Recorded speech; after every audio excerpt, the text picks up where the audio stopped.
Donc, merci beaucoup de m'accueillir pour cette inauguration et de pouvoir vous parler de design et coopération. Donc moi je travaille à la Maïf. Alors qu'est-ce que font des designers à la Maïf? Surtout qu'on est presque 70.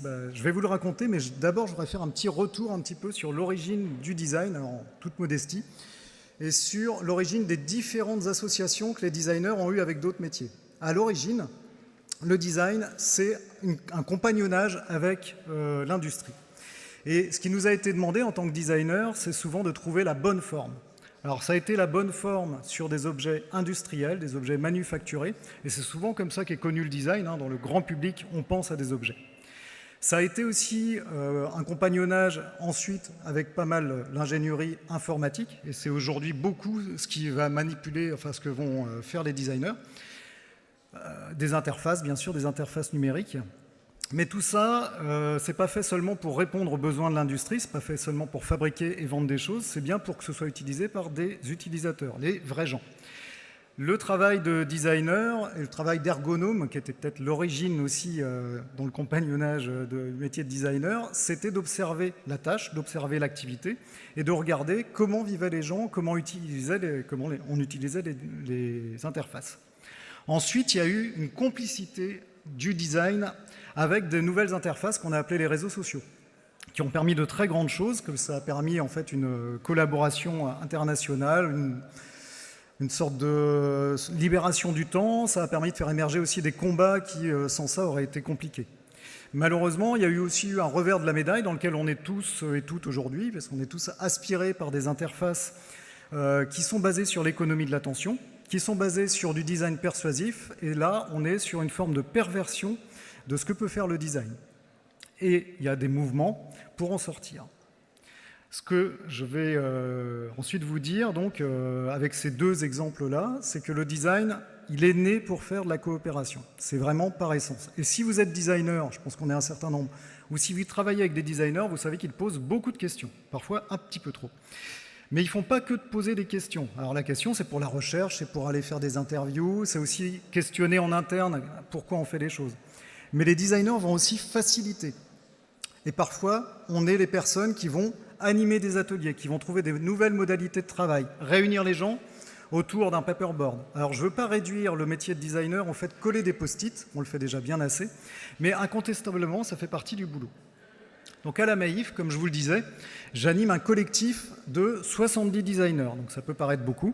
On a des designers principalement qui travaillent sur nos interfaces numériques, donc les applications mobiles, les sites web. Si vous êtes sociétaire Maïf, vous avez un espace personnel. On a des designers à la DSI qui travaillent sur les interfaces métiers et les designers de services qui travaillent la transversalité. Pourquoi tout ça? C'est pour avoir un design qui transforme l'entreprise de l'intérieur.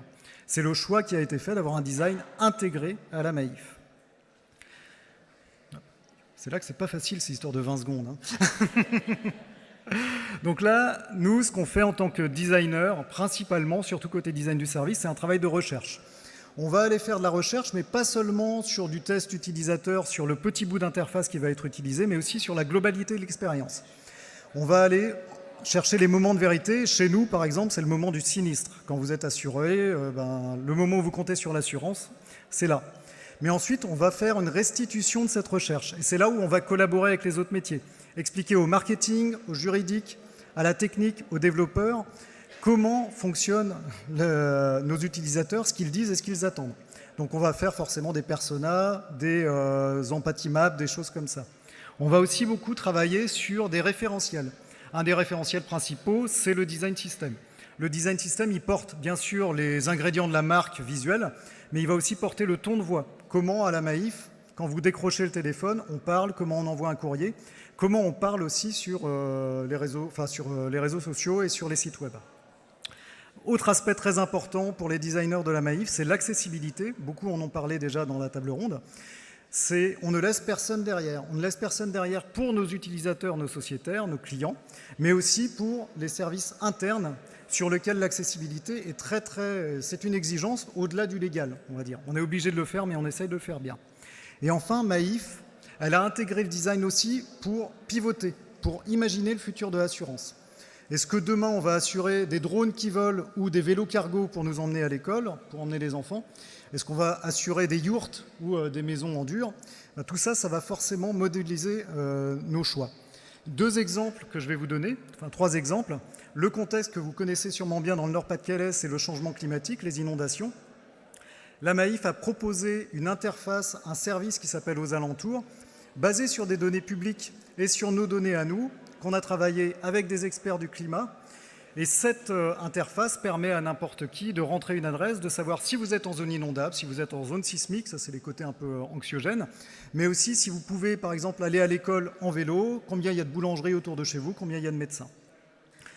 Autre exemple, c'est le Maïf numérique Ethic Tour. C'est un dispositif itinérant qui passe dans des villes et des villages, dans lequel il y a une acculturation au numérique à la fois sur ce qu'il peut faire de bien, mais aussi sur les risques sur la cybersécurité, sur les données personnelles et sur les problèmes d'addiction. Ce dispositif-là, il est co-créé avec des associations locales et avec les designers de la Maïf et aussi des externes. Et dernier exemple, c'est la communauté Maïf, qui est une interface toute récente, qui a vocation à ce que nos sociétaires Maïf se rencontrent autrement que sur les simples sujets de l'assurance. Donc par exemple sur des ateliers, des conférences, des activités qui sont en général liées à nos enjeux mutualistes et nos enjeux d'entreprise à impact. Ce que je veux vous dire comme message pour conclure, c'est que le design, comme je l'ai dit, c'est un métier de lien. Et si vous travaillez avec des designers, faites-leur une place à la table, où que vous soyez à tous les niveaux de décision et pas seulement en bout de chaîne. Et je vous remercie beaucoup pour votre écoute et à très bientôt.